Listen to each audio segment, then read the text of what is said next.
Teman-teman semua, alhamdulillahirobbil alamin. Berkat Tuhan, kita dapat berkumpul di agenda malam ini, yaitu KSM, untuk mata kuliah pemrograman berbasis web.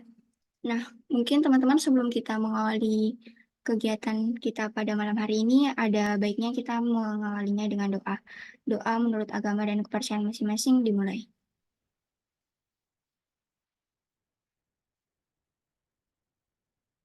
Doa dapat dicukupkan.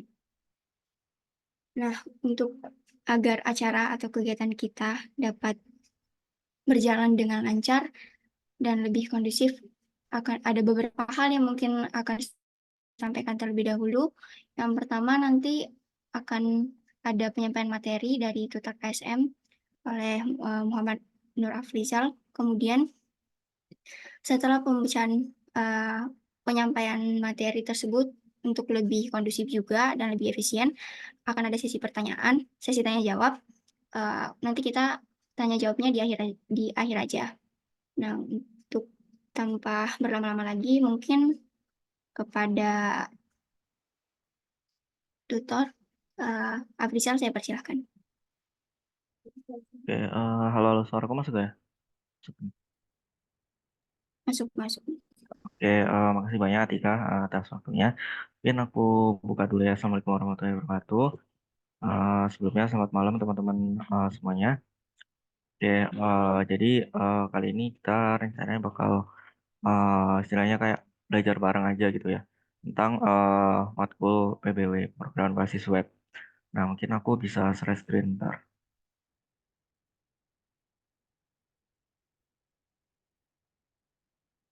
Oke, jadi bahan ajar yang aku pakai buat matkul PBW di KSM ini itu aku pakai modul angkatan yang udah dibikin angkatan yang tadi pagi udah di-share. Mungkin bisa sekalian dibuka juga ya teman-teman. Barangkali ada dari aku ataupun dari modulnya ada kesalahan gitu bisa langsung chat aja atau resen gitu.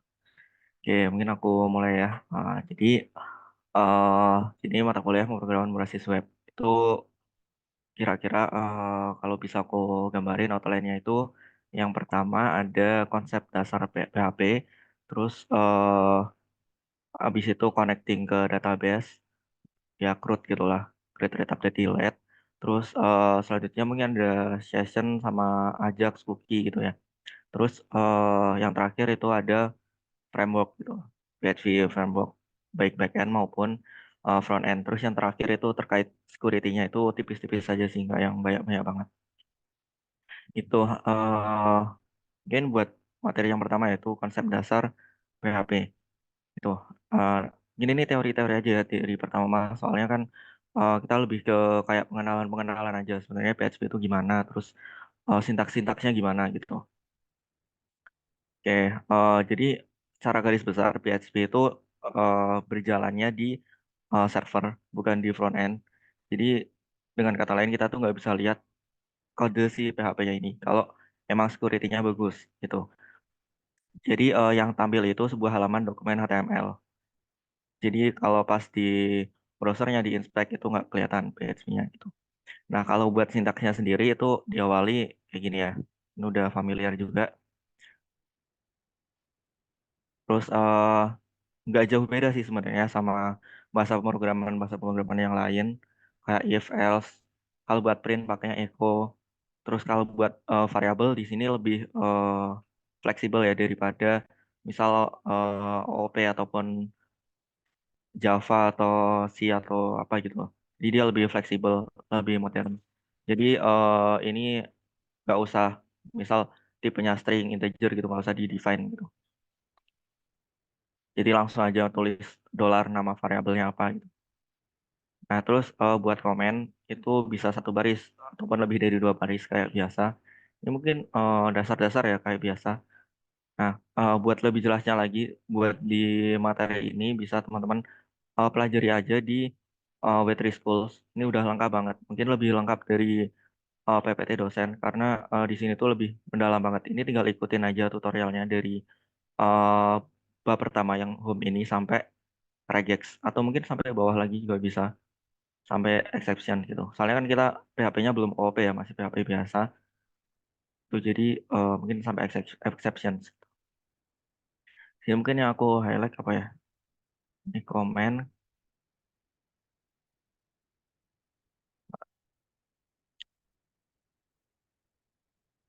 Oke, jadi kayak gini ya. Ini jujur banyak banget. Kalau kita bahas satu persatu mungkin waktunya nggak nyampe ya. Jadi harapannya sih teman-teman bisa pelajari sendiri di sini. Nah, mungkin lanjut ke yang udah agak lumayan tuh mengenai apa ya? Ya, mungkin kita mulai dari array aja karena di atas-atas itu kan udah hal-hal yang biasa di semua bahasa pemrograman itu ya kayak gini ya emang gitu. Nah, mulai dari array. Misal ada array eh, namanya buah itu berisi semangka sama melon gitu. Itu di sini array biasa. Nah, kalau di PHP ada yang namanya associative array. Jadi array yang ada key-nya gitu. Nggak yang array biasa doang kayak indeks 0, 1, 2, 3, 4, 5 gitu. Tapi 0, 1, 2, 3, 4, 5-nya itu ada dinamain gitu. Misal name atau username gitu-gitu. Jadi sebuah penanda gitulah jadi key. Nah, terus juga ada multidimensional array. Itu array yang multidimensi. Cara penulisannya kayak gini. Nah, terus buat nge-sort array itu di PHP udah tersedia ya library-nya atau function-nya buat emang ngesortir isi dari array. Itu bisa pakai sort. Sort biasa itu dia ini buat sort sama r sort itu buat array yang biasa, yang indexed gitu. Buat kalau sort itu ascending, kalau r sort itu reverse sort itu jadi descending gitu. Terus kalau buat asosiatif itu ada assort sama ksort gitu. Oh ya ada juga ksort sama ksort. Kalau assort itu asosiatif sort itu dia buat ngesorting array asosiatif. Di sini dia nge-refernya tuh pakai value-nya. Jadi kan array asosiatif itu ada misal sini nama, terus mana ya? Nama misal gini, Frizal gitu. Terus misal di sini ada umur gitu. Misal 20 gitu. Nah, di sini kan sini satu array. Nah, di sini satu array lagi. Nah, ini misal ada nama lagi siapa gitu. Misal yang B siapa? B bebek gitu. Terus umur umur 15 gitu. Nah, ini kan array asosiatif ya. Key-nya itu ada nama sama umur, terus value-nya ada Appraisal 20, terus ini ABB 15. Nah, kalau dipakein assort, dia ascending order berdasarkan value. Misal assort dari array ini berdasarkan dari value dari nama gitu. Berarti yang ini dulu, yang pertama dulu, baru yang kedua. Nah, beda kalau misal kasort gitu. Itu kan dia pakainya key ya, key urutnya berdasarkan key gitu. Jadi kalau misal eh nama sama umur ini di sort, itu dia bakal kalau misal yang apa namanya, yang reverse ya, yang descending itu dia bakal umurnya dulu gitu. Jadi urutannya berdasarkan ininya, key-nya gitu, huruf depannya. Kalau yang assort biasa itu pakainya value-nya sininya gitu. Nah, itu tadi assort sama ksort. Nah, kalau arsort sama krsort itu sama aja, tinggal di reverse aja gitu. Oke, terus yang selanjutnya ada variabel-variabel yang emang udah di-define sama PHP gitu buat dipakai, dan variabel-variabel ini nggak bisa kita pakai lagi. Misal kita mau bikin variabel namanya globals itu udah nggak bisa. Ini tuh kayak apa ya, istilahnya reserve word gitu ya. Jadi kita bisa ngedefine suatu variabel yang emang bersifat global gitu, tinggal di require aja. Lalu dikasih nama aja dollar globals gitu. Terus juga ada dollar underscore server. Itu yang dia buat biasanya di header, pad maupun di script gitu. Nah, terus ada request. Request ini buat ngambil data eh requestan gitu. Jadi misal ada method get itu kan yang di URL ini dia buat ngakses gitu. Buat ngakses yang ada di URL-nya. Itu pakai request bisa. Nah, request ini bisa buat post maupun buat get gitu. Jadi kalau misal request ya harus di-define requestnya itu apa, post apa get. Nah, kalau emang udah tahu post, ya udah pakai post aja langsung bisa nggak apa-apa. Ataupun pakai get langsung bisa nggak apa-apa. Gitu. Oke, mungkin sedikit mengulas juga. Jadi kalau post itu biasanya dipakai di form login gitu. Jadi biar nggak kelihatan inputan usernya itu misal ada username sama password gitu. Itu nggak kelihatan apa sih yang diketikin user, username-nya apa, passwordnya apa itu nggak kelihatan. Kalau pakai get kan dia kelihatan di URL gitu ya, nampil. Misal aku Google aja deh. Eh, Google. Oh, oh ya, Letriscope. Letriscope. Nah, ini kan Google pakainya function search itu dia query-nya kayak gini. Jadi ini tuh pakainya metode get ya. Kalau post harusnya ini nggak kelihatan. Misal langsung search gitu aja. Nah, kayak gini aja. Kalau ini bisa aja pakai post gitu. Jadi kan ini tadi kelihatan. Nah, kelihatan query-nya. Jadi pakainya get. Oke, terus eh yang selanjutnya yaitu ada include sama require. Ini sebenarnya dua-duanya sama fungsinya. Jadi ini tuh buat ngegabungin beberapa file PHP. Biasanya kan buat misal headernya kita pisah di file lain biar nggak numpuk banget, mungkin sampai 1.000 line, 2.000 line kan pusing juga kan manage-nya. Jadi mungkin bisa dipisah-pisah pakai headernya sendiri, navbarnya sendiri, ataupun footernya sendiri. Nah, teman-teman bisa pakai include maupun require. Bedanya kalau misal include itu dia si PHP-nya itu bakal ngeload satu halaman dengan ada atau tidaknya file yang di-include ini. Jadi misal kalian uh, input aja terserah, nggak include aja terserah file apapun, walaupun file yang nggak ada, itu file PHP-nya tetap jalan, nggak peduli file itu keload atau nggak. Nah kalau require, itu dia kalau misal filenya nggak keload, dia bakal nunjukin error gitu. Dari namanya aja kan udah require, nah harusin gitu, require.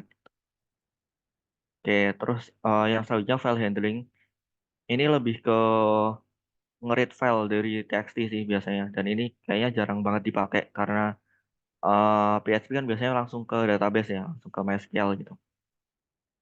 Oke, mungkin ini bisa skip aja sih.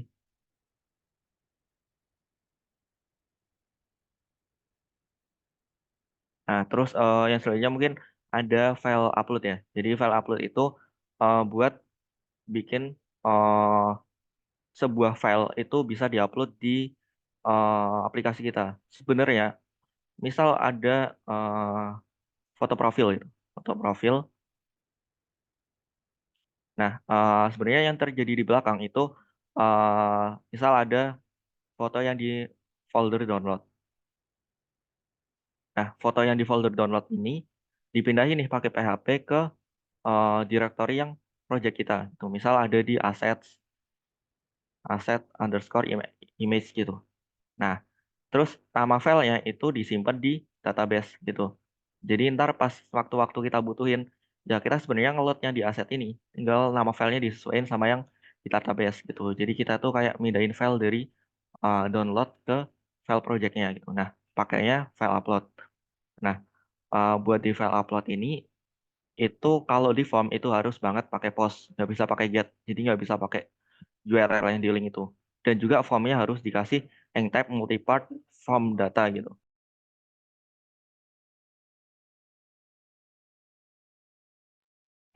Sorry sorry. Jadi di formnya itu harus dikasih multipart form data gitu. Jadi biasanya kayak gini.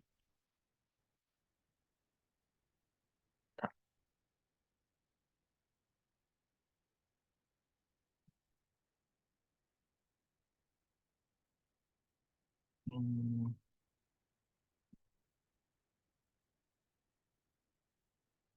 Oke, jadi kalau misal file ada sesuatu yang harus diupload itu harus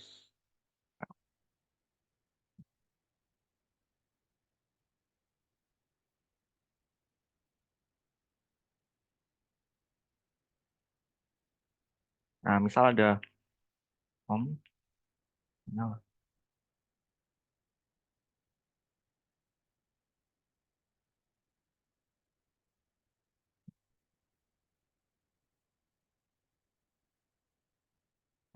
nah, jadi formnya itu harus metodenya post. Terus di sini ada type multi-part form data ya. Jadi harus ada ini. Kalau mungkin teman-teman paksa ada sesuatu file yang diupload tapi nggak ada ininya, itu dia bakal jadi teks biasa. Dia nggak bisa buat mindahin file gitu. Jadi di sini misal ada input image gitu. Nah, kayak gini. Oke, itu buat file upload. Nah, buat apa, gimana caranya ngupload itu ada variabel yang jadiin target direktorinya, terus target filenya gitu. Terus bisa juga eh, dicek dulu extensionnya pakai image file type. Nah, buat contohnya itu kayak gini, misal target direktorinya itu di folder upload, terus target filenya dari folder si target directory ini.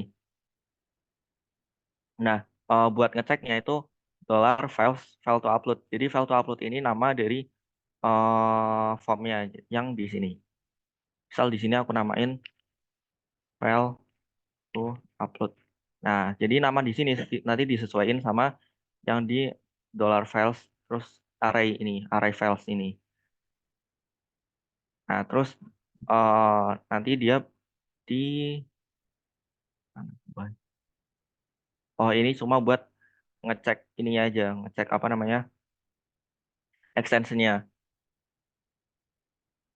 Jadi dia nyari tahu nih pet info extension dia extensionnya emang JPEG atau JPG atau PNG itu atau enggak. Kalau enggak dia bakal return gitu. Nih if checknya ternyata enggak sama dengan false, berarti file yang diupload itu emang image gitu. Kalau ininya ceknya false, berarti apa namanya file yang enggak sesuai itu dia bakal ke else ini. Tuh. Nah, bisa juga kalau mau membatasi ukuran file yang diupload, itu tinggal pakai kayak tadi, file ini tipe ya, harusnya as dollar files gitu. Files, file to upload, nama nama inputannya file to upload, terus pakai array lagi, array size. Dia buat nyari tahu berapa sih ukuran file yang diupload gitu. Ini misal, oh ya ini pakai satuannya kilobyte ya, jadi misal ini 5, oh ini 500 KB itu berarti 500 MB gitu ya. Terus MB, sorry, your file is too large. Jadi kalau size-nya lebih dari 500 MB, dia nggak bisa gitu. Nah, ini membatasi tipe file. Dia bisa kayak yang tadi aku bilang. Misal image filenya bukan JPEG atau PNG gitu.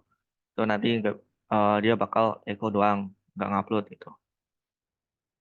Oke, itu tadi tentang file upload. Nah, selanjutnya ke cookies, PHP cookies. Jadi ini di sini aku definisinya dulu ya.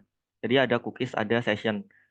Jadi sebenarnya dua-duanya itu sama buat nyimpan suatu data. Bedanya kalau misal session itu disimpan di servernya. Kalau cookies itu emang benar-benar disimpan sebagai file text gitu di browsernya. Jadi kalau misal session itu biasanya dipakai buat suatu login gitu. Kan misal kita login tanpa centang remember me gitu.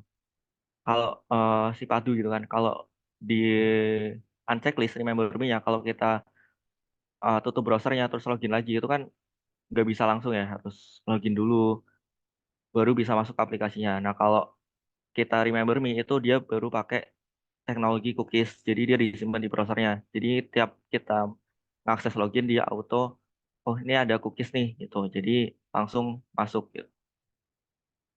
Nah ini definisinya cookie adalah file kecil yang di-embed oleh server pada komputer siap pengguna. Setiap kali komputer yang sama meminta sebuah halaman pada browser akan dikirimkan juga cookie gitu. Dengan PHP kita bisa membuat dan menerima nilai cookie. Nah, cara bikin cookie-nya gimana? Itu bisa pakai set cookie. Set cookie, nama cookie-nya apa, terus value-nya apa, terus ada expire-nya apa. Itu minimal banget ada 3 ini. Yang lain itu opsional. Itu misal kita set cookie, set cookie namanya username gitu. Terus value-nya ya udah value username-nya apa, misal Rizal gitu. Nah, expired-nya kita bisa atur nih expired-nya. Misal eh cookie ini bakal hilang dalam 1 jam. Ya udah tinggal berarti 1 menit kan ada 60 detik. 60 kali 1 jam ada 60 kali sehari ada 24 jam. Berarti 60 kali 60 kali 24. Karena satuan expire ini dalam bentuk second. Misal 1 hari udah 60 kali 60 kali 24. Nah, gimana kalau misal kita udah terlanjur nih setting sehari, tapi mungkin setelah 2 jam kita pengen cookie-nya itu harus hilang gitu, mungkin di destroy atau apa. Nah, cara destroy-nya beda kalau misal sama di session. Kalau di cookie itu nggak ada session unset atau session destroy. Jadi tinggal set cookie lagi dengan nama yang sama, value yang sama, tapi dengan expire itu negatif. Jadi dia kayak mundur ke belakang gitu. Jadi waktunya udah kelewat itu. Itu nanti itu sama aja kayak ngeset cookie yang waktunya udah expire, jadi nggak bisa digunain lagi. Tuh. Nah, ini buat ngecek sebenarnya iset ini bukan function cookies atau session sih. Dia lebih ke ada nggak sih nilai ataupun value dari sebuah array. Jadi misal ada array dollar session username user user. Nah, kalau kita paksa kayak gini cuma if doang, if ini misal sama dengan apa gitu. Nah, kalau kebetulan sama sih nggak masalah. Tapi kalau emang ternyata session user ini belum ada, ini kan bakal error ya. Nah, buat pengecekan terlebih dahulu ada atau enggaknya itu bisa pakai iset gitu. Sesuai namanya juga iset, apakah si session dengan nama user ini udah di set atau belum gitu. Kalau udah dia bakal nge-return true, kalau belum dia bakal nge-return false gitu. Nah, ini lebih ke security aja, itu mencegah URL encoding. Jadi bisa juga eh, biar si cookie itu nggak diketahui nama user, kan dia nyimpan di browser kan. Nah, kalau misal si pengguna atau usernya ini pinter kan bisa aja dia otak-atik kan cookie-nya. Nah, itu bisa aja dibikin raw gitu formatnya, set raw cookie. Tuh. Jadi dia URL-nya langsung di-encode gitu. Oke, ini buat ngubah value sama kayak ngubah expire, tinggal ya udah set cookie lagi dengan nama yang sama. Terus menghapus cookie juga, itu kayak yang tadi aku bilang expire-nya tinggal dibikin negatif. Terus menghitung cookie. Ya ini tinggal pakai function count aja. Misal ada buat nyari tahu ternyata cookie-nya ada berapa gitu, tinggal pakai count aja biasa. Terus yang selanjutnya ada session. Nih, mungkin dari definisinya terlebih dahulu, nggak kayak cookie. Buat session ini informasinya nggak disimpan di komputer pengguna, tetapi disimpan di servernya. Nah, secara default, session akan hilang sampai si user itu menutup browser. Kecuali browser teman-teman dibikin di set, kalau misal di close itu tabnya nggak hilang semua, itu baru sessionnya nggak dihapus sama si browser gitu. Nah, buat memulainya itu pakai session start. Beda sama cookie. Kalau cookie nggak usah session start, itu dia langsung jalan. Tapi kalau session itu harus session start terlebih dahulu. Nah, cara penggunaannya itu pakai $_ session. Terus ini area asosiatif. Jadi yang key-nya itu ya udah dia nama dari sessionnya. Terus di sini value-nya gitu. Nah, kalau buat ngapus itu ada dua cara sebenarnya. Ada unset, ada destroy. Kalau unset, misal aku bikin session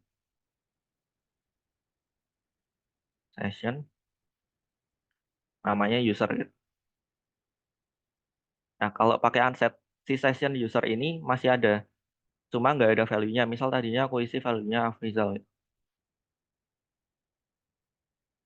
Nah, kalau dibikin unset yang dihapus itu cuma value-nya ini aja.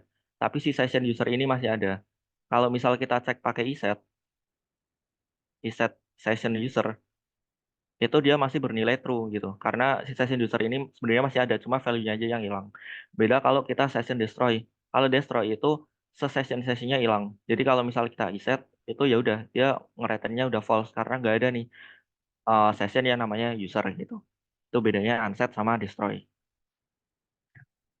Nah, terus yang selanjutnya ada PHP filter. Itu dia buat ngevalidating ataupun ngevalidasi data aja gitu. Jadi menentuin nih apakah formatnya udah sesuai, apakah ada karakter ilegal. Biasanya kan mungkin pengguna-pengguna yang jahil itu nyisipin kayak script-script gitu ya di apa namanya di form login. Bisa aja di form loginnya di sini. Mungkin pakai alert atau apa. Nah, kalau tanpa filter ini bisa aja tuh masuk alertnya masuk beneran gitu. Nah, mungkin caranya itu bisa pakai filter var.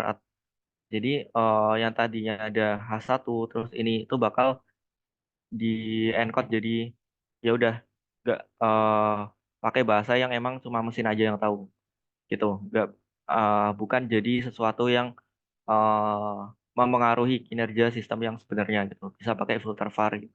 Terus di filter sanitize string. Jadi semuanya dianggap string semua. Walaupun di sini aku taruh alert alert 2 gitu. Dia nggak bakal muncul alert beneran dengan isi 2. Dia cuma ya udah anggapannya string alert gitu aja. Nah, terus yang selanjutnya yaitu mengenai JSON. JSON atau JavaScript Object Notation itu sebuah ini sebenarnya sebuah kayak ya mirip-mirip array. Cuma dia itu antara key dengan namanya itu sebuah string semua. Jadi kalau misal array di JavaScript itu kan buat key-nya misal nama gitu. Itu kan kayak gini ya bentuknya. Jadi key-nya itu tanpa string. Nah, kalau JSON itu semuanya dengan string gitu. Itu aja sih sebenarnya cara bacanya pun sama kayak array gitu. Intinya array biasa gitu. Cuma buat key-nya ada bertipe string gitu. Nah, buat ngebaca atau menulis JSON ya itu ada pakai encode sama decode. Encode itu buat merubah sebuah nilai ke format JSON. Misal ada string atau sebuah apa ya string sih biasanya string. Sebenarnya string itu berisi JSON tetapi si PHP-nya belum kenal nih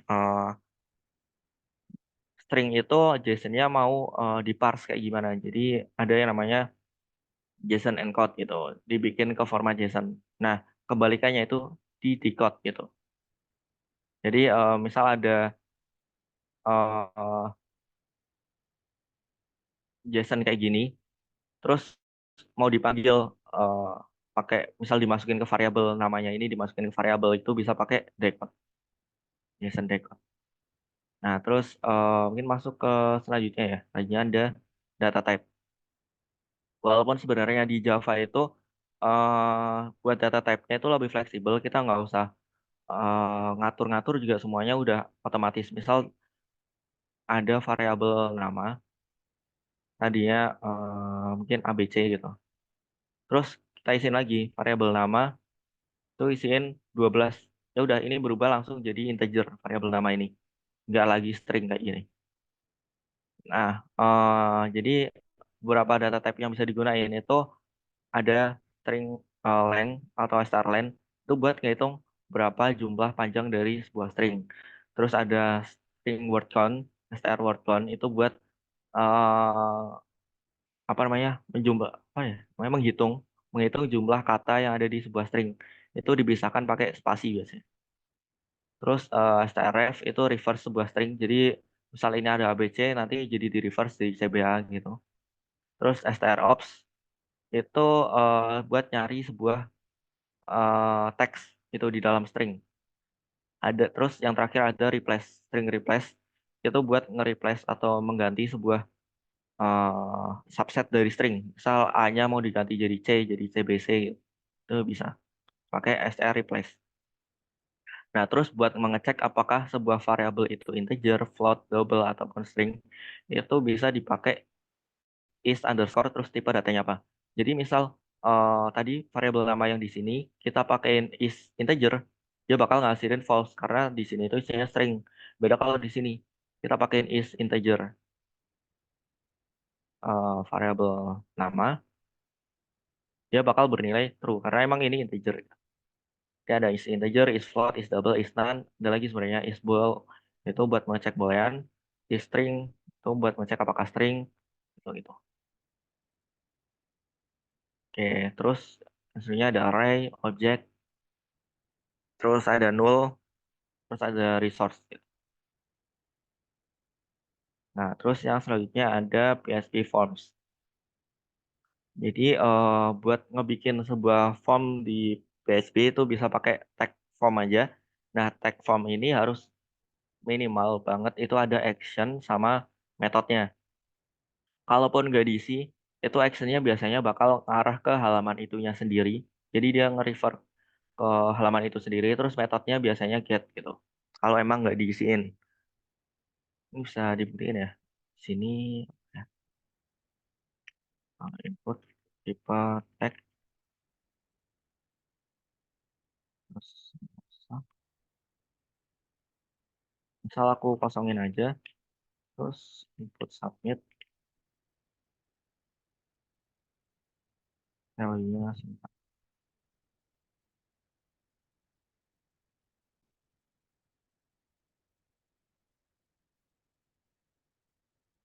terus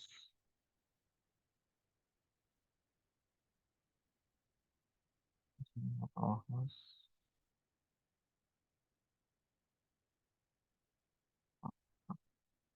jangan dulu terus mau masuk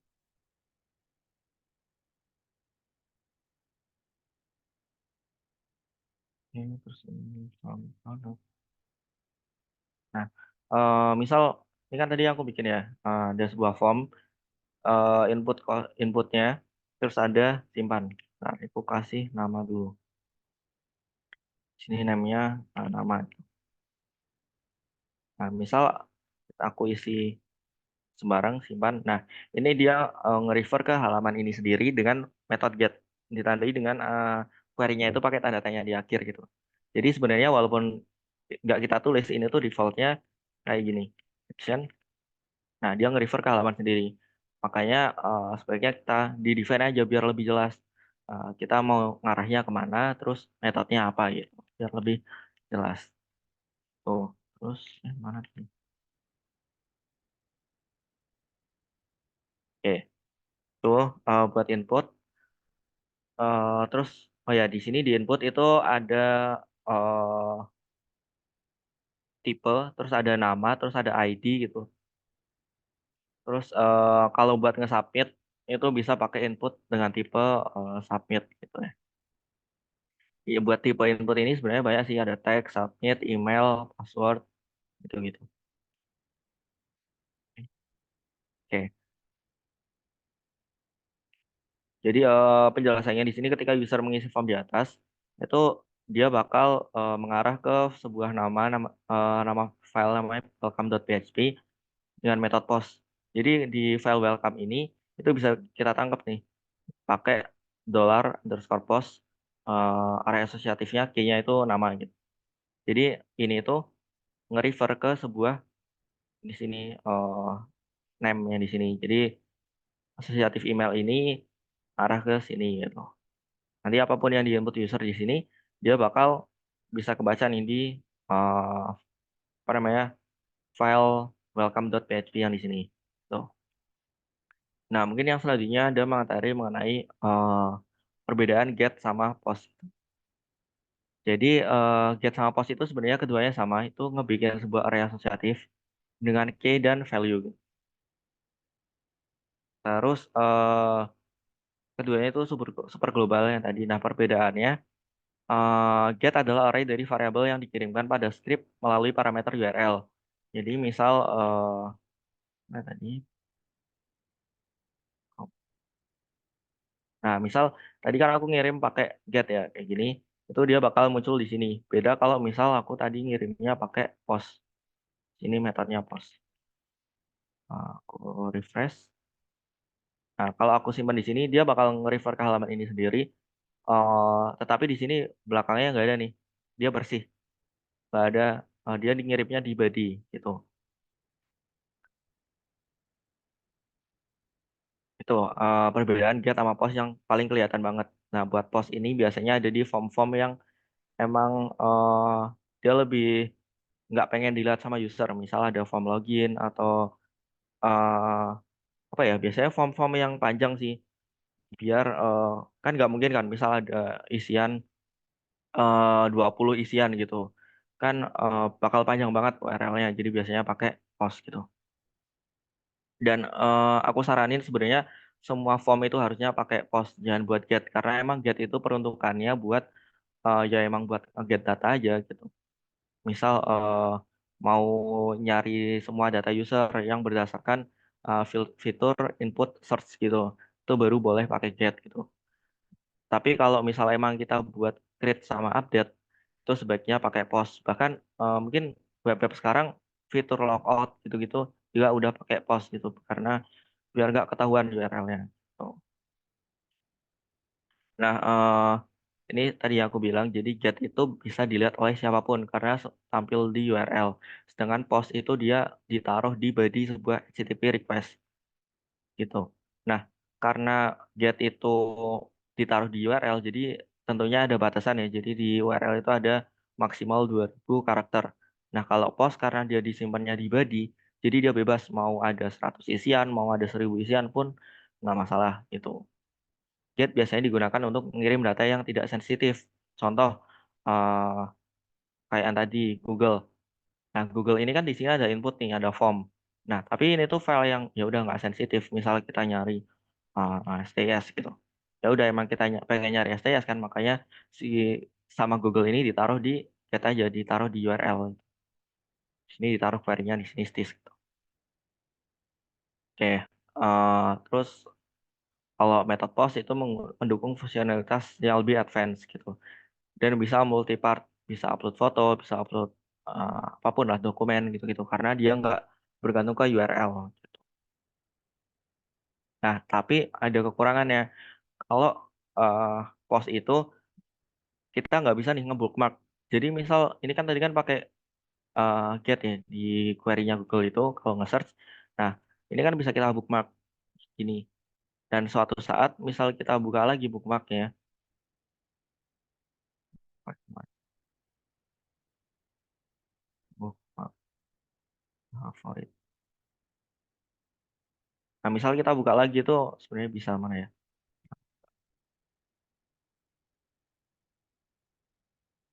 Ya, itulah. Jadi misal kita di sini copy terus dipaste di halaman lain, itu jadi ya udah bisa ngeget lagi karena di sini URL-nya ada query-nya gitu. Nah, kalau post kayak yang tadi aku contohin di sini, misal aku copy ya udah itu udah beda halaman gitu. Misal di sini harusnya aku tampilin misal di sini aku echo eh, echo expose nama itu if iset set expose nama, dia bakal expose nama, kalau enggak dia bakal return null. Jadi ini ternary if ya teman-teman. Jadi ini sama kayak misal ini tuh if-nya, apakah sorry, kembali. Nah, apakah terdapat sebuah post yang bernama nama? Kalau ada ini, kalau true dia tampilin, kalau enggak ini else dia bakal nampilin string kosong gitu. Nah, kalau kita refresh terus namanya nama-nama, kita simpan, ya ini kan muncul nama-nama. Nah, kalau kita copy di yang lain, ya nama-nama ini hilang karena dia pakai get gitu. Beda kalau misal kita pakai post sini ya. Eh, sorry, tadi pakai post. Beda kalau misal kita pakai get gitu. Ini kita ganti jadi get gitu. Terus, nah, misal di sini nama-nama simpan. Nah, kalau kita copy, karena disimpan di URL, jadi ya udah masih utuh ada nama-namanya. Karena si query-nya itu masih ada di sini. Oke, itu perbedaan antara post dengan get. Nah, terus yang selanjutnya ada PHP form validation. Ini kan sebenarnya buat preventif aja sih. Jadi misalkan ada user yang iseng gitu nginputin sebuah script-script aneh di form. Tuh mungkin kalau misal pakai form login terus belum dipakai binding parameterization gitu. Misal dibikin scriptnya or gitu, bikin or gitu. Jadi kan dia bakal nge-return true terus tuh. Nah, di sini PHP sebenarnya udah nawarin nih buat cara ngatasinya itu bisa pakai HTML special character, HTML special cars. Jadi dia tuh cuma ngebaca karakter aja. Kalau selain karakter yang manusiawi itu dia bakal langsung di-cut gitu. Nah, ini sebenarnya apa ya? PHP self itu super global itu yang mengembalikan nama file dari script yang sedang dieksekusi gitu. Misal ketika mengirim submit form itu si user bakal dapat pesan errornya gitu. Ini sebenarnya ya jarang kepake juga sih. Yang sering kepake mungkin HTML special cars gitu ya. Yaitu mengubah karakter spesial menjadi entitas HTML gitu. Jadi kayak gini-gini, kurang dari, lebih dari. Itu kan kalau misal nggak di special cars, itu ya udah kebaca jadi tag HTML. Tapi kalau dibikin HTML special cars, itu dia bakal jadi kodenya gitu. Jadi lebih aman. Oke. Nah, terus di sini juga ada contoh-contoh validasi di PHP. Nah, ini ada regex ya buat ngecek nih apakah si isi dari variable name ini sesuai sama regexnya gitu. Ini regexnya ngebolehin cuma kapital aja dari A kecil sampai Z kecil, terus A besar sampai Z besar. Gitu. Nah, terus juga ada validasi email. Nah, bisa pakai filter validate gitu.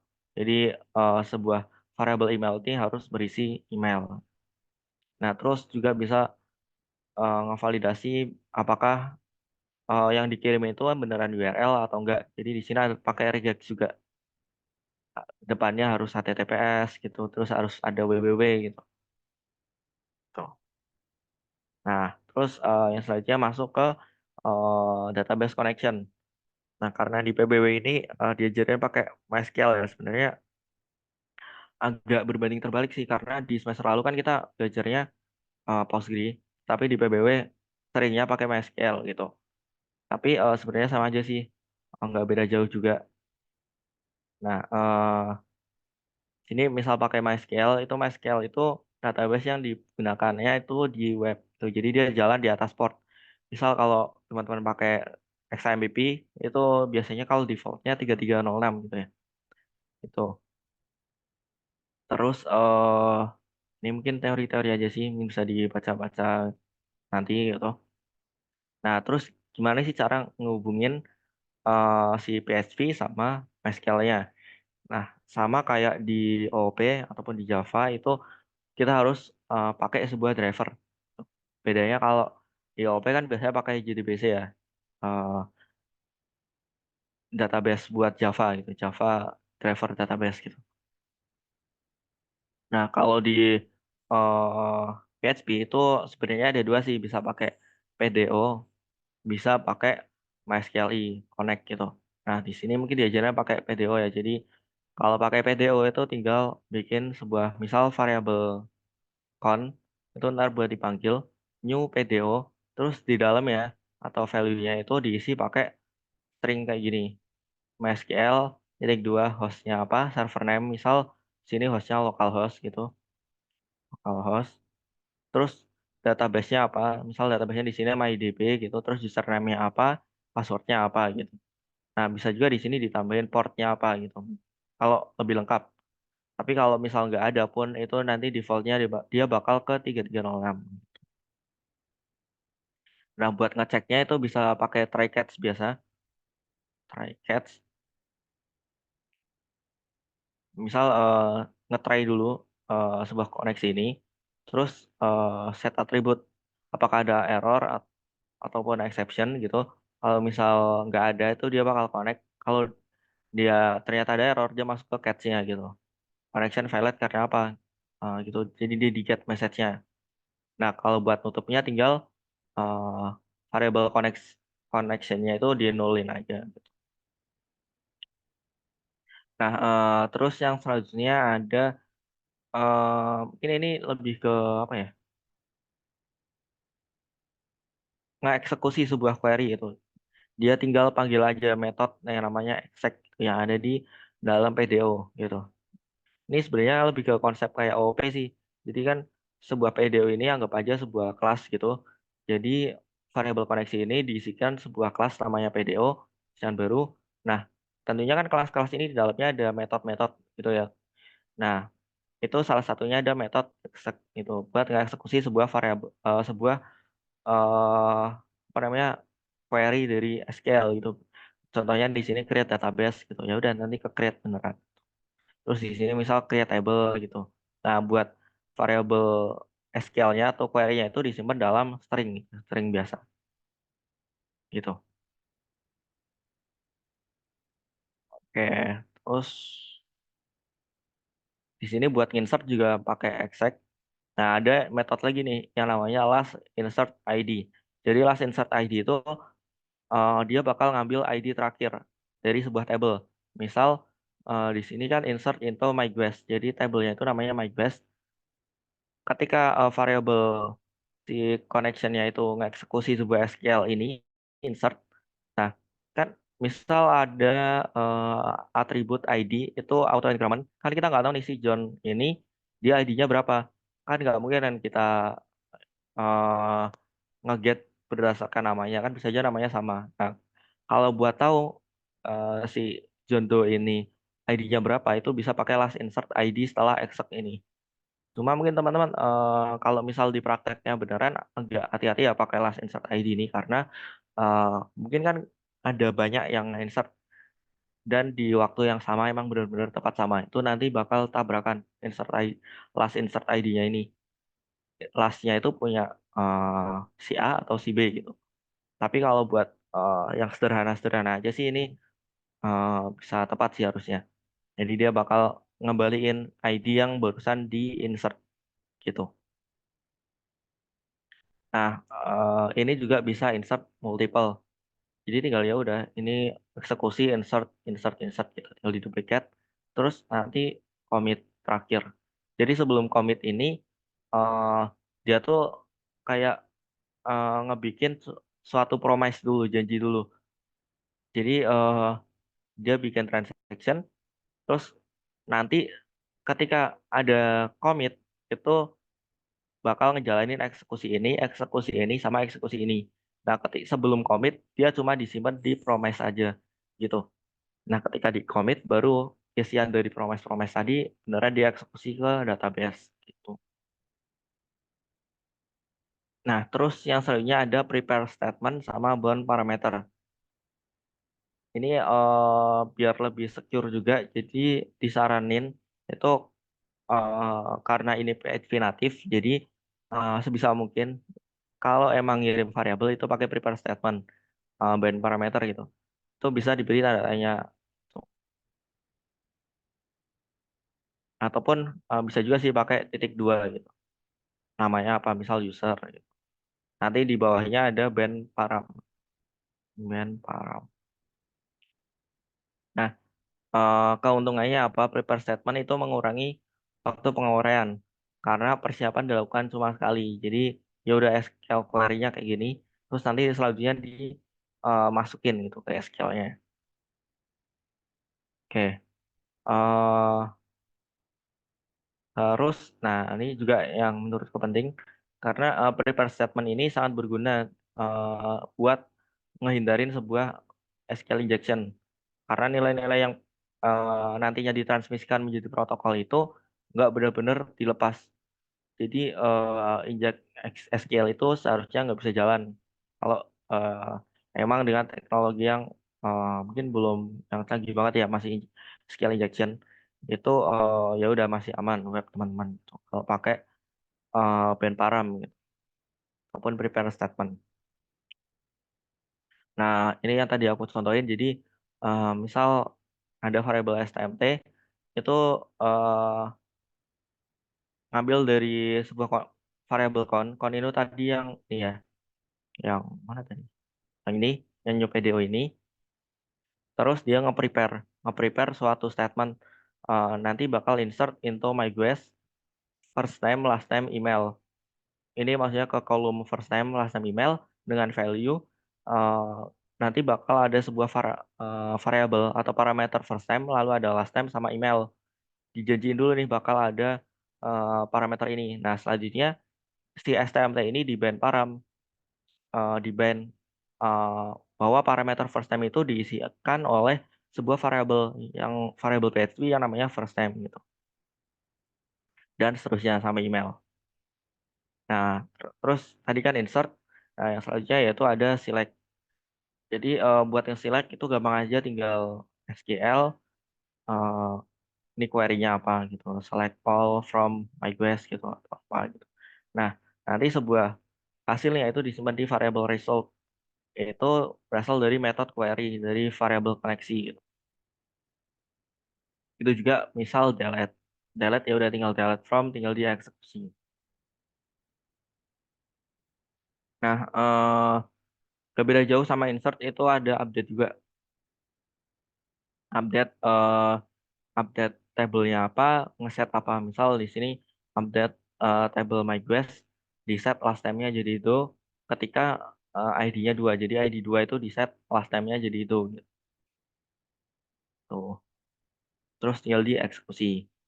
Nah, ini sebenarnya materi database nih. Select all from orders limit 10, set 15 gitu. Dia cuma eh, ngambil data itu cuma 10, offset itu kayak di skip 15 data. Jadi misal ada 50 data, ngambilnya itu cuma 10, offset di skip 15 data pertama. Jadi data yang pertama itu dimulai dari data ke-16, berarti 16 sampai 25 gitu. Oke, itu limit sama offset. Nah, terus selanjutnya ke pertemuan 11 itu materi mengenai Ajax dan JSON.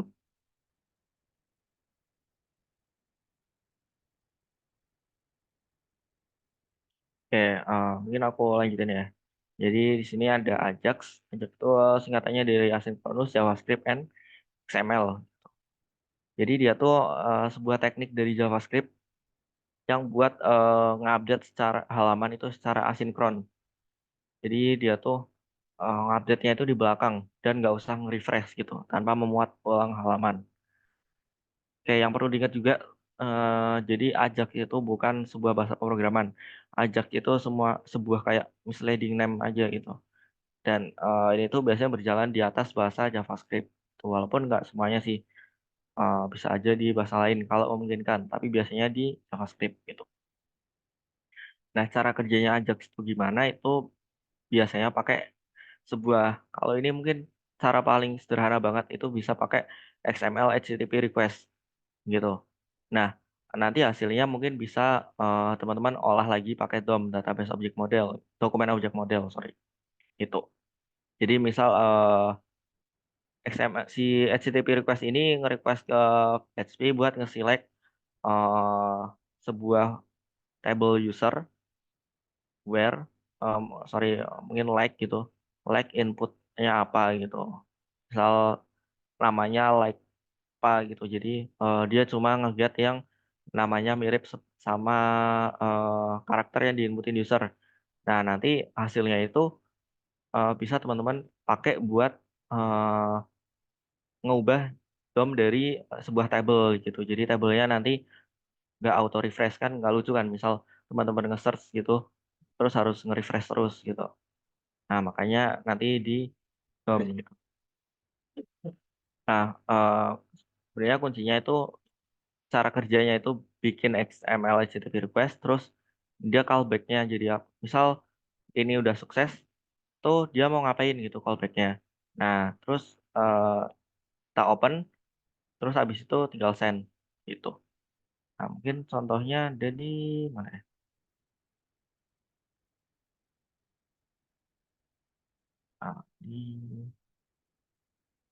Nah, ini contoh dari XML HTTP request.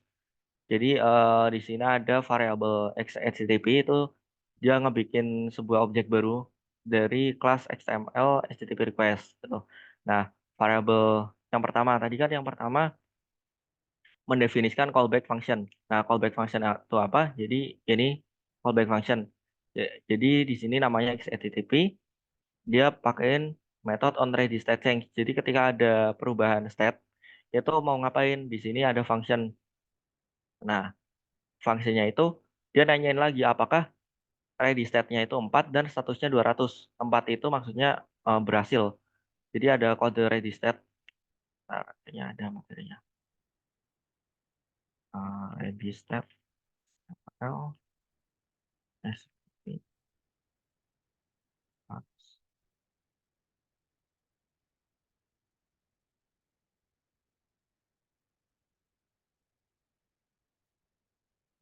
Nah, dari server response-nya.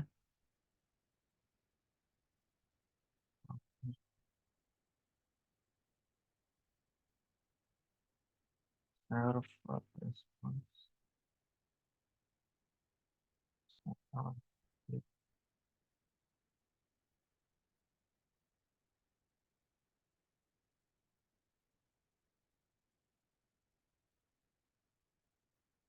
maksudnya nggak bisa buka ya.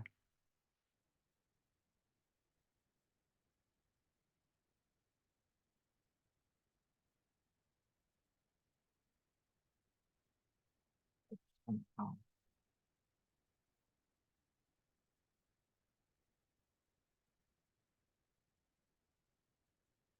Oke, mungkin nanti sekalian aku coba buka lagi tentang web Risco-nya ini.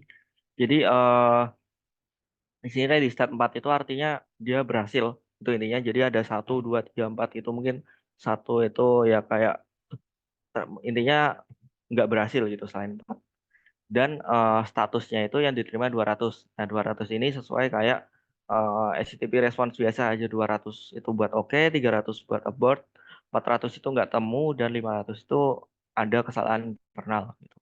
Nah, kalau emang berhasil itu baru di sini ada callback-nya. Ketika berhasil mau ngapain nih gitu. Nah, habis itu setelah ada callback function-nya, itu dia open ke mana gitu. Jadi sebuah HTTP ini mau diarahin ke mana gitu. Di sini ada metodenya. Buat parameter pertama itu metodenya bisa get atau post. Terus parameter kedua itu dia mau ngarahin kemana gitu. Terus yang ketiga itu bisa true atau false.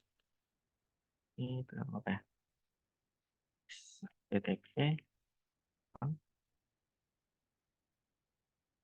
Nah, tuh. Oh, ini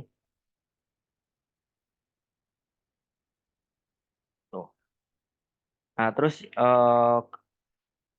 kalau pas habis kita ngopen itu kita send kirim gitu.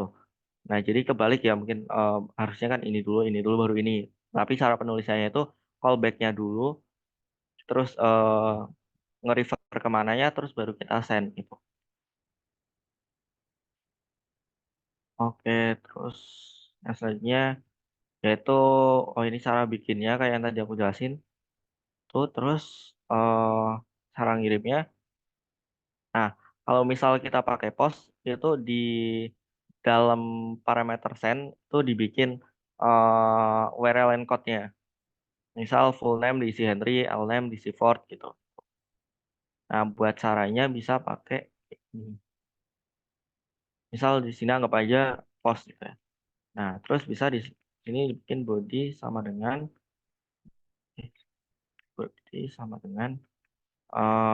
misal variable m gitu. M sama dengan tinggal rel encode R gitu. Rel. Nah,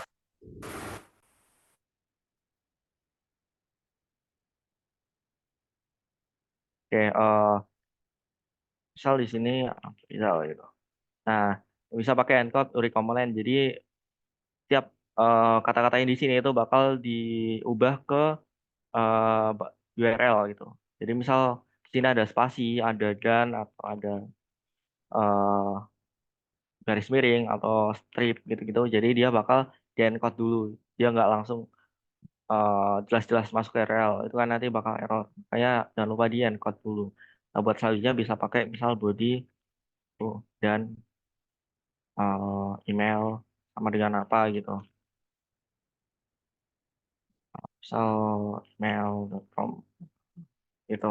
Nah, nanti desainnya itu si variable body ini dimasukin. Oh, sini. Ini itu buat contoh pengaplikasian post gitu di XML HTTP request. Nah, terus cara nangkap servernya itu ada dua. Yang pertama itu respon tag. Ya, dia mendapatkan respon berupa string.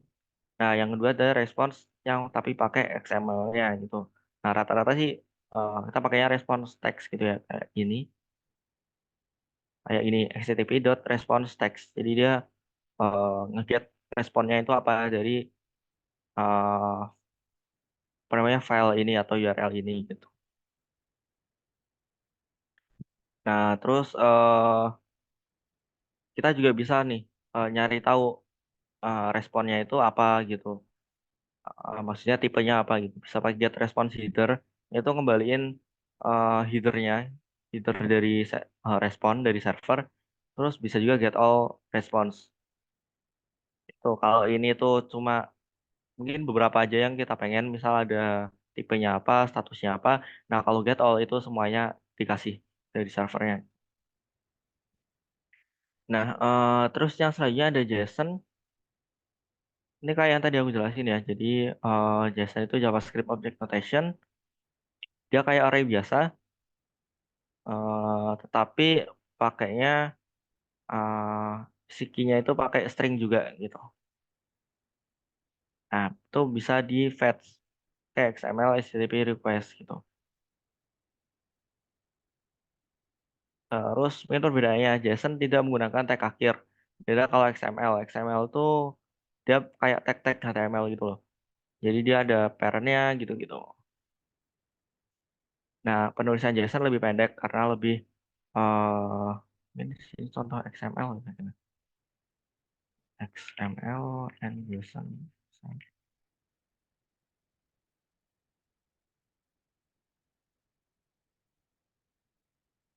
Nah, ini misal mau bikin nih daftar employees, namanya first name John, terus last name-nya Doe gitu. Terus ada 3 employee dengan masing-masing punya first name sama last name. Nah, kalau JSON penulisannya simpel kayak gini aja. Jadi ini ada parent-nya ya employees, terus ada first name tiga orang gitu. Nah, seperti yang aku katakan tadi, key-nya itu pakai string. Nah, kalau misal pakai XML itu jadi kayak gini. Jadi panjang banget, dia punya tag-tag gitu kayak HTML. Jadi dia employee ini maksudnya employees itu bakal sampai sini gitu. Terus masing-masing employees itu bakal jadi employee gitu. Nah, hilang. Nah, masing-masing employees itu bakal punya employee gitu. Nah, di tiap-tiap employee dia bakal punya first name, punya last name gitu. Gitu. Jadi XML ini mungkin orang-orang dulu sih yang pakai XML gitu. Sekarang ngetrennya sih pakai JSON gitu karena lebih simpel, lebih bisa dibaca manusia normal gitu. Oke, terus yang selanjutnya yaitu apa ya? Ya, JSON lebih cepat dibaca. JSON itu bisa pakai array juga. Nah, kalau XML karena tadi agak sedikit rumit kalau dibaca manusia pakai mata biasa, itu biasanya pakai parser gitu. Ada XML parser. Walaupun sebenarnya JSON juga ada parsernya gitu. Cuma kan tanpa di parser pun kita bisa bacanya gitu. Nah, ini ada nih harusnya JSON parse gitu. Nah, JSON eh, biasanya kan dikirim nih dari server ke klien. Nah, buat ngubah nih karena biasanya kan hasil responnya itu kayak gini, string biasa. Nah, kalau kita panggil dot pakai dot gitu kan di JavaScript nggak bisa, makanya di parse dulu. Ada yang namanya JSON dot parse gitu. Jadi yang tadinya pakai string, dia stringnya hilang. Jadi di dalamnya aja. Intinya di dalam string itu ada JSON apa gitu sih. Itu. Oke, terus yang selanjutnya ada JSON dot stringify. yaitu mengubah dari suatu mungkin dari objek atau dari array ke sebuah string gitu. Ini sama kayak encode sama decode di PHP. Nah, kalau di JavaScript ada namanya parse sama stringify gitu. Nah, terus ada JSON Object Literal. Ya di sini kayak yang tadi aku jelasin sih. Jadi key itu harus eh diapit oleh sebuah string. Nggak boleh eh polosan aja gitu, nggak boleh. Terus antara key sama value itu dipisahin pakai titik koma. Jadi bukan kayak gini atau bukan panah gitu, jadi pakainya titik dua gitu. Terus apa lagi ya? Nah, oh ya ini terakhir juga, JSON value cannot be one of the following data types function that atau more undefined. Jadi si value ini nggak boleh nih berisi function, berisi tanggal, atau berisi undefined. Jadi dia harus antara string, integer, atau float gitu-gitu. Jadi kalau misal that, itu mungkin diakalinya pakai string aja. Jadi misal tanggal hari ini 2024, strip 06, strip 12. Nah ini disimpan di dalam string. Nah nanti di parse, that parse gitu, di JavaScript-nya. Oke, terus looping object itu biasa aja pakai for. Tinggal for eh, di dalam apa, misal di dalam object gitu gitu. Hmm, nah ini array literal kayak yang tadi ya, yang ini mirip-mirip. Nah cara ngaksesnya itu bisa langsung pakai dot gitu. Misal di sini object dot cars underscore 0 itu berarti my object ini kan parse dari ini dot cars di sini dot cars terus objek ke 0, jadi for isinya. Oke, terus di sini apa nih? Dia sini ngelooping dari myObject.cars. MyObject ini .cars, jadi dia ada for, nya ada apa tuh? Fiat gitu ya. Nah, terus sini juga sama aja sih. Jadi dia bisa pakai in, bisa pakai for yang biasa gitu. Nah, ini buat sending maupun receiving. Kalau di PHP itu bisa encode sama decode gitu.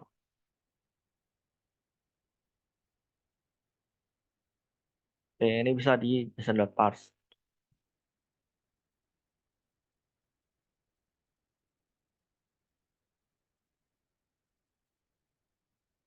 Oke, mungkin masuk ke materi selanjutnya yaitu REST API.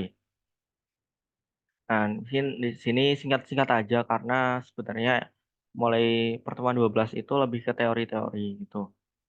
Mungkin prakteknya ada, cuma kalau mau dipraktekin lumayan juga sih, misal bikin REST API atau bikin project pakai framework gitu-gitu kan lumayan juga waktunya. Jadi mungkin dibahas teori-teorinya gitu.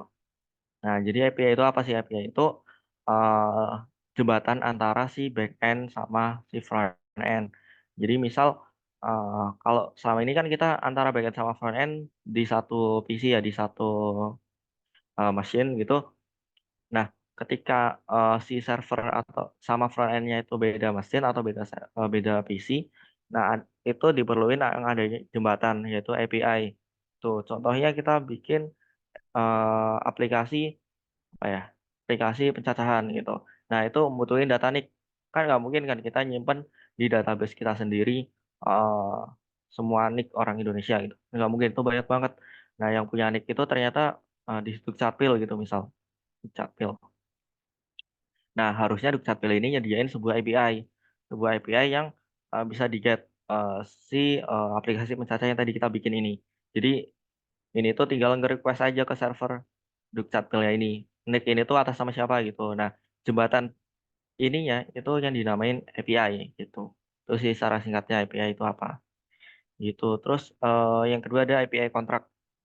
Jadi karena API ini berjalan di dua PC, misal ini tadi PC-nya punya Dukcapil, ini PC-nya punya BBS.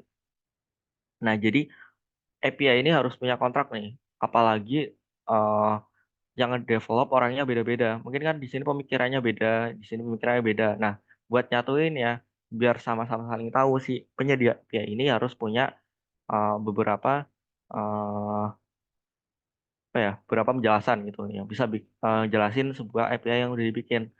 Nah, kontraknya itu apa aja? Itu ada endpoint. Jadi, misal kita mau nge-get user, nah, nge-get user tuh URL-nya kemana gitu harusnya gitu. Terus ada tindakannya. Eh, Kalau kita mau nge-hit suatu endpoint itu harus ada parameter apa aja sih gitu. Terus ada argumennya juga apa aja gitu. Nah, terus mungkin bisa dikasih example-nya kalau perlu gitu. Gitu. Terus, nah mungkin ini contoh API ya bisa dicoba-coba. Oh ya kalau misal pengen nyoba-nyoba itu bisa pakai Postman ya teman-teman. Tinggal download aja aplikasi Postman itu buat nyoba-nyoba API.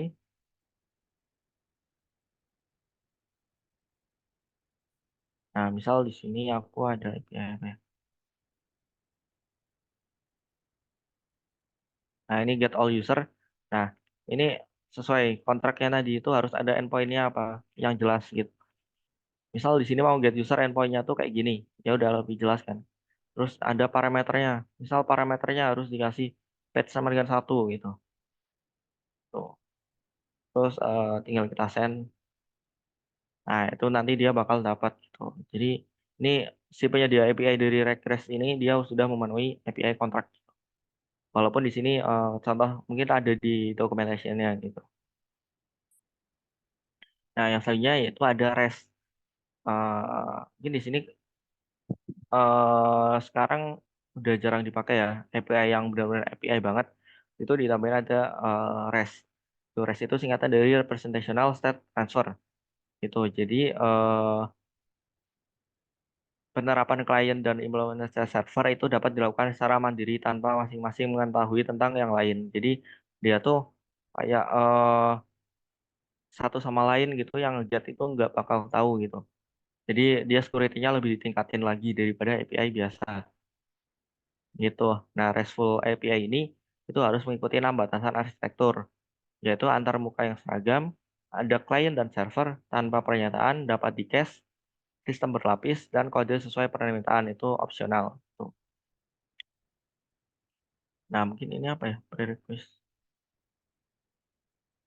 Ini soal apa? Skip aja mungkin ya. Nah, jadi di sini ada resource. Resource itu abstraksi utama informasi dalam REST gitu. Jadi contoh resource-nya misal ada sebuah URL sys.ac.id itu kalau dia panggil itu dia bakal ngembaliin sebuah dokumen. Coba aja kita di Postman. Misalnya kita SPS,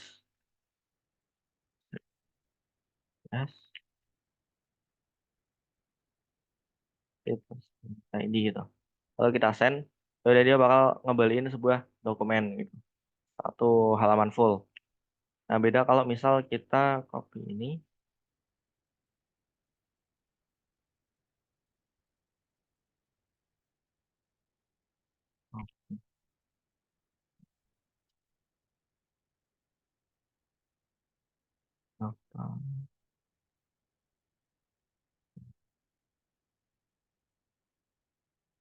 nah misal kita send, nah dia bakal nge-return sebuah image gitu.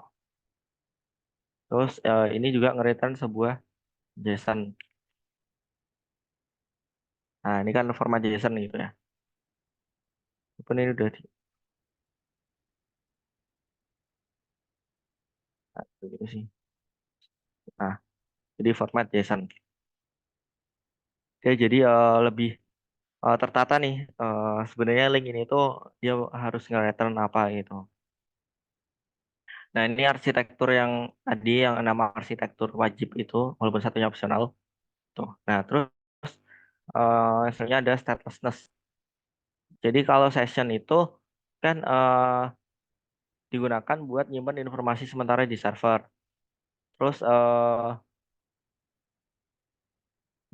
apa namanya kalau mau ngakses data ini tuh disebut stateful. Nah, beda kalau stateless. Jadi kalau misal statelessness itu si server itu tidak nyimpan status apapun di sisi klien gitu, di sesinya klien. Jadi setiap permintaan itu bersifat independen. Jadi servernya tuh nggak nyimpan nih requestnya itu ada apa aja gitu. Jadi ya udah dia tiap ada yang minta dia kasih, ada yang minta dia kasih tanpa menyimpan sebuah session gitu. Keuntungannya apa? Kalau misal dari sisi scalable, terus statelessness itu membantu menskalakan API ke jutaan pengguna gitu. Terus kurang kompleks. Jadi REST API itu jadi nggak terlalu kompleks gitu karena dia nggak eh, menyimpan sebuah informasi apapun gitu. Oke, terus juga dapat di cache gitu. Terus yang selanjutnya caching. Sesing itu itu sih biasanya dipakai ketika kita ngeload sebuah image di browser. Jadi ketika ada browser itu ngeload sebuah image, itu sebenarnya kita cek dulu di cache ada image itu nggak. Kalau ada baru kalau ada kita ya udah pakai aja yang di cache gitu. Kalau nggak ada baru dia minta lagi ke server. Oke, terus selanjutnya ada HTTP method itu ada post, get, put atau patch, put, eh, patch lalu ada delete atau destroy. Jadi post itu buat uh, nge-insert atau membuat operasi, get itu buat membaca, put atau patch itu sebenarnya sama buat memperbarui, tapi kalau put itu semuanya, kalau patch itu sebagian gitu. Nah, kalau delete ya udah buat nge-delete. Oke, mungkin ini selanjutnya skip-skip aja. Nah, ini mungkin bisa teman-teman pelajari juga ya tentang status code dari HTTP response. Jadi satu 100 sekian itu informasional, 200 sekian itu oke atau sukses, 300 sekian itu ada redirect, dia nge-redirect ke suatu halaman lain, 400 itu ada client error, mungkin page not found gitu-gitu, terus kalau 500 ini internal server error, jadi si servernya sendiri yang error. Kita udah bener kok dari klien, cuma emang servernya masih error gitu. Oke, terus ini versioning, securing. Nah, buat securing API itu bisa pakai token ya, teman-teman. Iya, misal kalau kita mau nge-get itu bisa pakai token gitu. Jadi lebih secure. Nah, terus yang selanjutnya ada JWT atau JSON Web Token.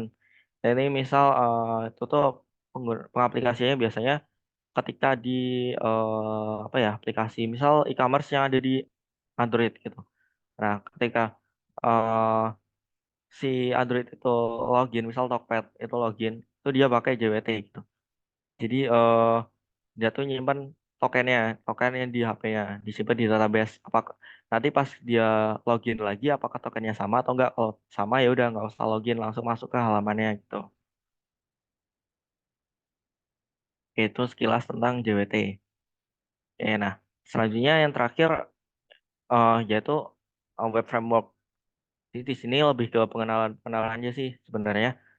Nah, sebenarnya kenapa kita butuh framework?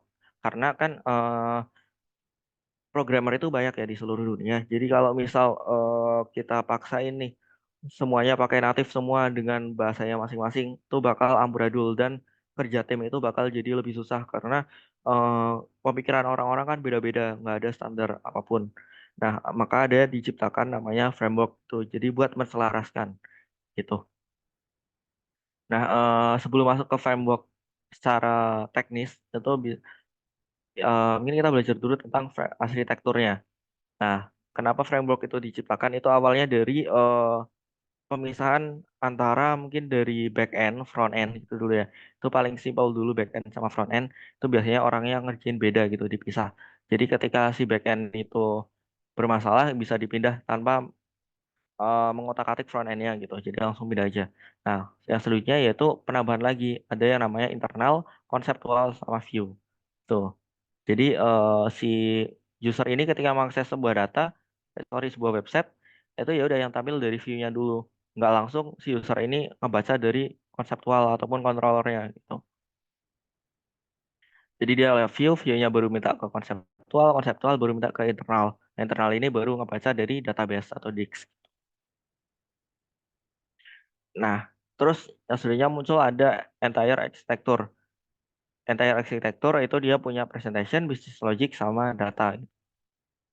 Nah, misal entire-nya itu one tier. Kalau one tier itu simpel banget. Cuma ada tiga aja, presentation logic, business logic, sama data access. Terus saling berbagi data presentation itu anggap aja kayak view-nya yang dibagiin ke user, bisnisnya itu controllernya, data access logic itu ada yang berhubungan langsung ke database gitu. Terus setelah one tier itu ada muncul lagi yang namanya two tier arsitektur.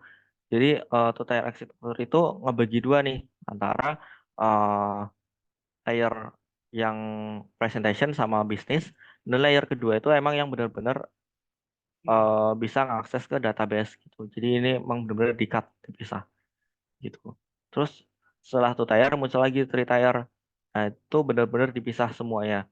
Jadi tiap-tiap uh, layer itu dipisah di tier masing-masing gitu. Jadi presentation punya tier sendiri, server punya tier sendiri, dan server punya tier sendiri. Jadi ketika misal servernya ini bermasalah, itu tinggal ganti aja, masukin ke sini. Oke, itu sih mungkin ini teori-teori semua, dan desain pattern ini harusnya sih mirip-mirip kayak yang di OOP ya. MVC juga, jadi PSP juga ada OOP-nya juga. Dia menerapin sebuah MVC biar lebih simpel aja sih, dan pembagian kerjanya lebih tertata. Jadi ketika ada error, si programnya bisa tahu harus apa namanya, harus perbaikinya itu di mana. Ini model view control controller. Jadi model itu yang berhubungan langsung ke database, view itu yang berhubungan langsung ke user, dan controller itu yang menghubungkan antara view dan model gitu. Logik-logiknya itu di controller gitu. Nah, selain MVC juga ada yang namanya MVVM, model view dan view model. Itu sebenarnya mirip-mirip banget sama MVC. View model itu ya dia sebagai penghubungnya gitu. Nah, setelah mempelajari tentang OOP, itu bisa teman-teman langsung lanjut ke web framework. Tuh, mungkin ini yang bakal nanti diaplikasikan banget di dunia nyata, karena mungkin sangat jarang banget sekarang website pakai PHP native. Jadi bisa mungkin belajar dikit-dikit tentang framework. Jadi di sini mungkin aku kasih contoh ya. Jadi kalau front end itu ada Bootstrap, Materialist, Foundation, Bulma, ada juga Tailwind sekarang, Tailwind, terus enggak sih mungkin itu. Nah, terus kalau JavaScript itu juga kayak di sini framework JavaScript juga sekarang udah nggak cuma JavaScript aja, dia bisa nampilin juga gitu.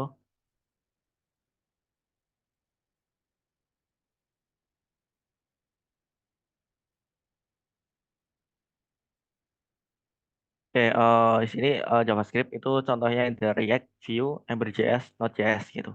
Nah, kalau di backend ya Code Igniter, ada Laravel, dan ini yang paling populer populer mungkin ya Laravel itu. Nah, itu sekilas tentang web framework. Nah, terus yang terakhir itu lebih ke ini aja sih, teori-teori aja tentang web security. Dan ini mungkin di kalian nggak tahu ya diajarin atau enggak, tapi di kelasku Bulia itu nggak diajarin sama sekali. Jadi pertemuan 14 nggak ada ngebahas ini sama sekali. Jadi ini tuh lebih ke teori-teori aja sih, mungkin dihafalin atau sekedar dibaca-baca aja juga uh, udah cukup sih harusnya gitu.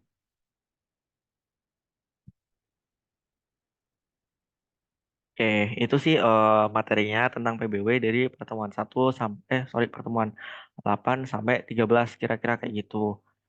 Nah, mungkin sebelum tanya jawab aku bakal spill dikit ya. Jadi kemarin itu di kelasku itu sempat beberapa ada kuis gitu, dan ini udah mungkin work ya. Sebelum UTS itu juga ada kuis, dan kuisnya itu mungkin beberapa masuk di soal UTS. Nah, mungkin ini karena UAS kemarin ada sempat kuis juga, mungkin bisa kita bahas ya buat barangkali soalnya itu masuk ke soal UAS nanti di Pilgan gitu.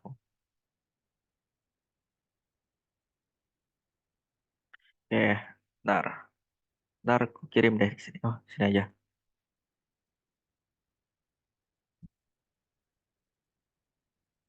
Oke, itu udah on progress ya, masih upload. Bisa di download aja. Nah, di sini mungkin yang pertama apakah isi data JSON yang dihasilkan dari kode berikut. Di sini ada var variable days, itu isinya Monday true, Wednesday true, Sunday false. Gitu. Nah, terus di stringify, dijadiin string. Jadi ya ya udah, ini kan eh misal ada X gitu ya. X-nya Monday-nya true, Wednesday true, Sunday false. Jangan lupa oh ya ini A salahnya apa? A salahnya salahnya itu gara-gara di sini. Karena ini kan tipenya boolean, jadi nggak usah pakai string. Yang harus string itu key-nya. Kalau value-nya itu boleh. Misal integer itu nggak usah pakai string. Langsung aja 14 gitu. Nggak usah pakai string kayak gini. Gitu. Nah, yang C salahnya apa? Yang C salahnya karena key-nya itu nggak pakai string. Itu aja yang D. Itu jadi yang benar yang B. Gitu. Nah, terus sini pernyataan di mana yang benar mengenai cookie. Cookie lebih aman daripada session dan tidak dapat dimanipulasi pengguna. Ini kebalik, harusnya session yang lebih aman karena cookie itu kan disimpan di klien di sisi browser. Jadi secara nggak langsung itu sebenarnya si user itu bisa ngotak-atik cookie yang ada di browsernya masing-masing gitu. Mungkin diubah-ubah atau diapain gitu. Nah, terus eh, yang C untuk menghapus variabel cookie tertentu kita dapat menggunakan fungsi unset. Unset itu dipakai buat uh, session unset. Kalau misal cookie, kalau mau menghapus itu tinggal set expire-nya ke negatif itu. Terus yang terakhir, salahnya cookie berakhir ketika pengguna keluar dari aplikasi atau menutup browser webnya. Nah, ini kebalik juga. Kalau misal browsernya ditutup, itu yang ke destroy itu sessionnya, cookie-nya masih utuh gitu. Terus jadi jawabannya yang benar yang B gitu. Cookie disimpan di komputer pengguna sebagai file text gitu. Terus pertanyaan ketiga. Jika parameter expire pada cookie di setel ke 3600, artinya cookie akan bertahan sampai dengan jadi parameter expire di cookie itu satuan second ya. Jadi 3600 artinya ya udah 3600 detik gitu. Terus nah, fungsi PSV yang digunakan untuk mengconvert dari suatu nilai ke objek JSON. Kata kuncinya dari suatu nilai, mungkin anggap aja kita string diubah ke JSON. Itu nah, jadinya encode gitu. Kalau decode itu kebalikannya, jadi JSON ke nilai gitu. Nah, kalau JSON parse itu dia fungsi buat JavaScript. Ini dua-duanya. Parse itu sama kayak decode. Jadi dia ngubah dari format JSON ke format objeknya di JavaScript. Nah, stringify itu ya sama kayak encode gitu. Jadi PSV. Oke, terus yang selanjutnya, manakah statement yang tepat untuk menyimpan ID ke dalam sebuah variabel session username? Nah, yang A salahnya kenapa? Karena di sini harusnya ada underscore. Jadi dollar underscore session, terus key-nya apa, value-nya apa. Nah, terus yang C salahnya session start itu dia nggak punya parameter. Ya udah session start aja gitu. Terus set session nggak ada ya set session, adanya set cookie gitu. Jadi yang benar yang B gitu. Oke, terus selanjutnya nomor 6. Nama objek yang digunakan untuk membuat Ajax request. Nah, ini yang tadi ya, XML HTTP request gitu. Ini teori aja. Jadi dihafalin XML HTTP request. Nah, terus nomor 7, fungsi yang digunakan untuk membatalkan request pada Ajax. Ya, itu abort pakai ya. Nggak ada fungsi cancel, remove, ataupun exit. Adanya abort gitu.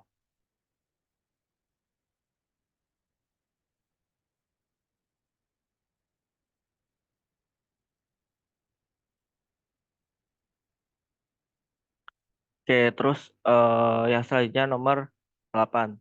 Fungsi JavaScript yang digunakan untuk mengkonversi objek JavaScript menjadi string.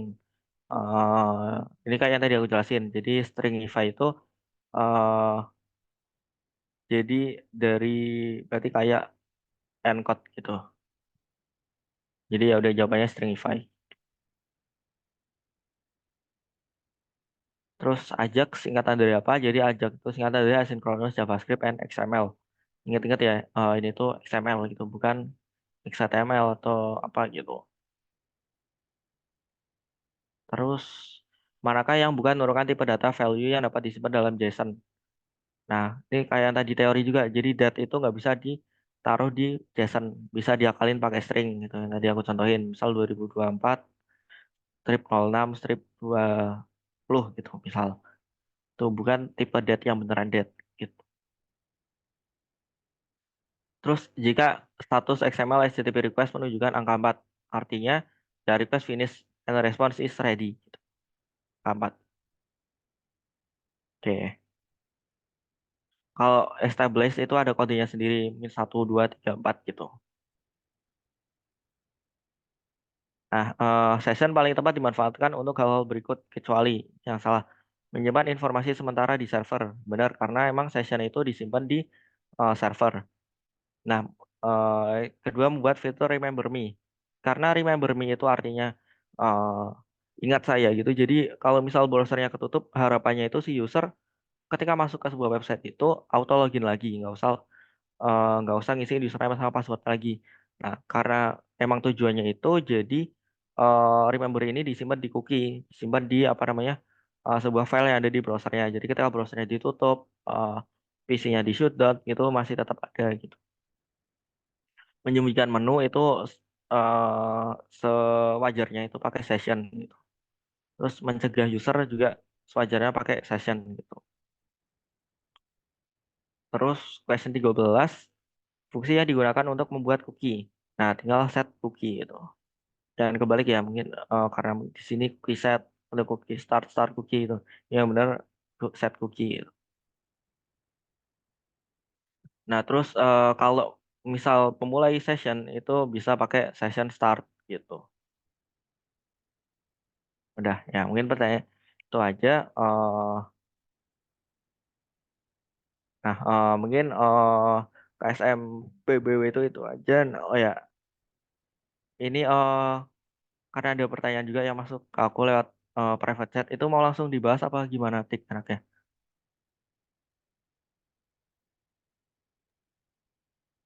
Kenapa aja?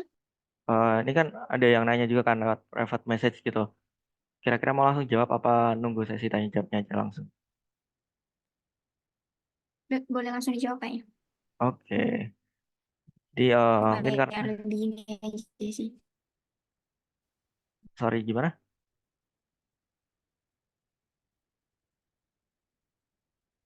Oke. Karena Kalau materinya. misalnya ada yang Hah? bertanya, mungkin bisa langsung dijawab. Oke. Ya buat teman-teman yang mungkin ada yang mau tanyain tentang materi ataupun di luar materi bisa langsung chat aja ya. Gitu. Nah, ini eh ini yang pertama ya. Angkatan kita kan nggak dapat soal tahun lalu atau 2 tahun lalu. eh Cuma yang 2019 2020. Nah, jujur aja kalau buat soal tahun lalu itu aku belum tahu pasti soalnya kayak gimana karena di modul pun bentar. eh, di modul pun adanya kan 2019 20 ya. Nah, 2019 20 dan ini agak-agak nggak guna sih karena ini kan eh take home ya UASnya. Tapi di sini ada latihannya kok. Gimana ya? Tadi ada deh. Nah, sini ini bisa teman-teman buka ya. Eh, bisa diapa-apain? Bentar-bentar. Nge-lag.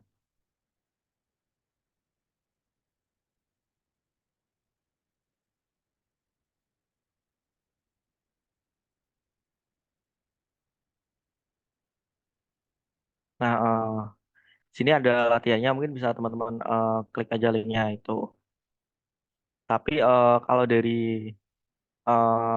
mungkin ini agak bosan juga ya kalau dari dosenku itu bilangnya Bulia itu bilangnya eh, pilihan ganda sama esai dan esainya itu bukan ngoding. Karena pengalaman UTS kemarin itu agak turun nilainya ketika ada esai ngoding. Jadi esainya lebih ke teori ataupun hal-hal yang bisa dinalar gitu. Baru mungkin di pilgannya ada ngoding-ngodingnya gitu. Terus sih mungkin ini dari teman-teman angkatan barangkali punya soal tahun lalu gitu. Terus sih. Oke, mungkin aku tunggu sampai 2142 kali ya. Barangkali ada teman-teman yang mau nanya lagi gitu.